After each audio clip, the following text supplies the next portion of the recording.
Некој ќе каже, има ли нешто позитивно во Куманово, па само критички осврт имате кон градоначелникот и локалната власт и кажете нешто позитивно што се случува. Дали да кажеме дека е за жалење, дали ние сме многу лоши, тие многу добри, па години наназад победуваат на избори. Состојбата во Куманово е да социјалдемократите 26 години од осамостојувањето ја имаат главната улога во делот на што го дава законот да носат одлуки, решенија и да ја уредуваат општина Куманово, односно да направат услови за подобар живот на граѓаните. И нивната кампања беше осврт последно на парламентарни избори за живот во Македонија. И ако Куманово е репрезент и представник на социјалдемократите за покажување и носење на живот, кумановци најдобро знаат како и во кои услови живеат и во споредба пред 25-6 години каков град, каква општина било Куманово, а каква е сега. Ако правиме разлика со останатите градови во Куманово, видливо е во ова што визуелно може да се види дека Куманово назадува во секој вид. Дали е тоа во делот на транзицијата, уништените стопански капацитети и предпријатија кои регионално на тогашно сојузно ниво биле доминантни како општина Куманово, или пак на начинот на кој што се уредува општината. И ако сега зборуваме за локалните прилики и услови кои ги нуди општината, кој има права, меѓутоа има обврски да носи одлуки, решенија, да именува лица кои ќе допринесат до подобар и поквалитетни услови не само за живот во централното градско подрачје, тука се и приградските населби и неколкуте села кои се опфатени во општина Куманово како најголема општина во Република Македонија. Централна личност во општината сигурно дека е градоначелникот Дамјановски, мора да кажеме дека тој 12 години имал право да именува лица, да иницира расправи, дебати за решавање на проблемите кои се горливи во општина Куманово.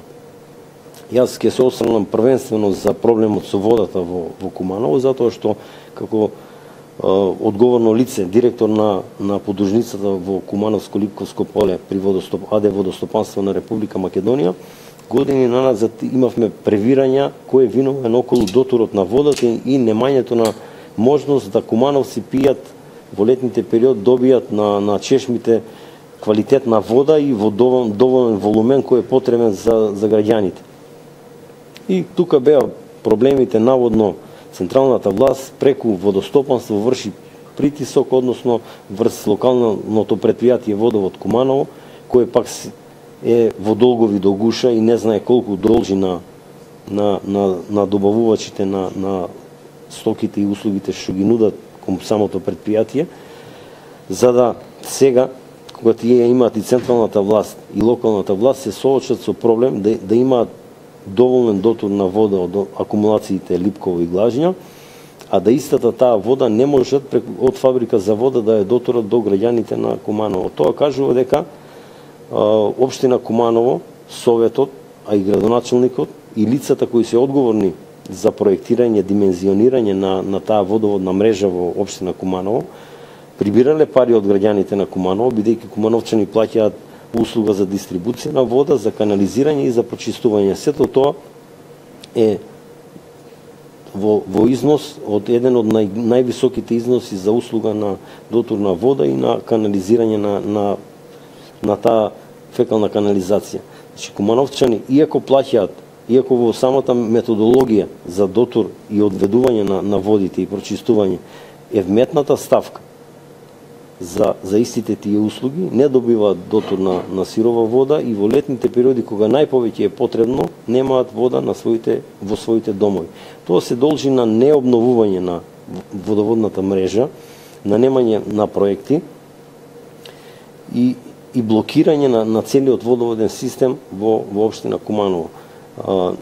Состојбата не е само во Водовод Куманово како комунално предпријатие, тоа се исто такво работење се пресликува и на комуналното предпријатие Чистота и Зеленило и на останатите други предпријатија, за што се вие како дискутанти продискутиравте и само начнавме еден мал дел од проблемите што се реално присутни на граѓаните на Куманово. Значи Куманово наместо да биде еден европски град како што истакнуваа во нивните кампањи, правија програми за локално ниво и ветуваа се што на граѓаните, и ако погледнеме дали даваа тие отчет, како ние што даваме како ВМРО ДПМН, што ветивме во програмата и колку од тоа реализиравме, гледаме дека ги нема никаде да кажат, слушајте, ние ветивме толку и толку, па реализиравме 30 или 20%.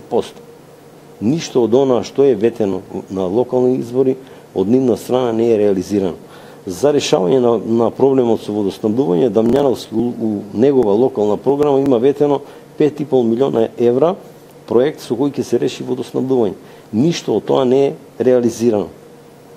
Напротив, од страна на влада на Република Македонија, предводена од ВМРО ДПМН, одобрени се и обезбедени преку ИПА 2 компонентите каде гарант и дел од средствата ги покрива и Министерство за финансии, преку Министерство за животна средина и просторно планирање, направена е проектна документација и одобрени се средства во износ од 4,5 милиона евра и во теке обнова на фекалната канализација во општина Куманово. Значи тоа е нешто реално што влада на Република Македонија преку ИПА 2 компонента го има направено во Куманово.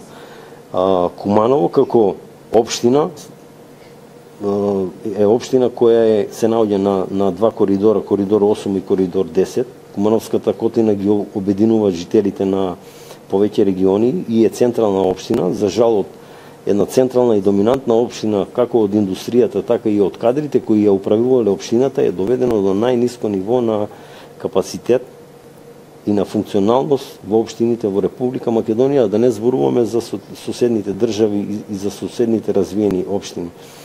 Факт е дека општината од 50 на вработени за 12 години има направено вработено 300 нови вработувања. И ако кумановчани се запрашаат и постават прашање колку од младите кои сигурно дека во тие 250 на вработување има млади кои имаат капацитети, кои можеле да дадат допринос во самата општина, се вработиле, меѓутоа каде се, во кои сектори се вработени или дали тие луѓе се оставени да се надвор од системот на локалната самоуправа. Мислам дека самиот Дамјановски, самите раководители на сектори во општината се директно одговорни за состојбите во локалните комунални предпријатија. Тука се локалните моќници сега, луѓе кои добија одредени функции на централно ниво, и одговорноста нема да сакаме да ја фрлиме само кон Дамјановски, тука е и пратеникот Максим Димитриевски, тука е и Оливер Спасовски, кои десетина години се околу Дамјановски и ја споделуваат таа политика, односно се модератори како Дамјановски, така и тие. Сега се во услови да имаат власт и на централно ниво, ќе видиме што и како ќе направат за општина Куманово и колку ќе направат. Трагично и жално е што општината Куманово, предводена од социјалдемократите, е доведена до ниво на најнеразвиена општина, како на економски план, така и на условите кои ги добиваат граѓаните од локалните предпријатија. Да не зборуваме за локален регионален развој и за локален економски развој. Значи, општината многу малку, односно воопшто не се грижи за реалните потреби на граѓаните. Нужно е Куманово да добие промена на власт, односно ВМРО ДПМН и коалицијата да ја преземат власт во Куманово и да покажеме како се раководи со една општина која треба да биде централна општина не само во Република Македонија, туку на Балканот. Сепак општина Куманово и градот е централен град на Балканскиот полуостров. Благодарам, Марио.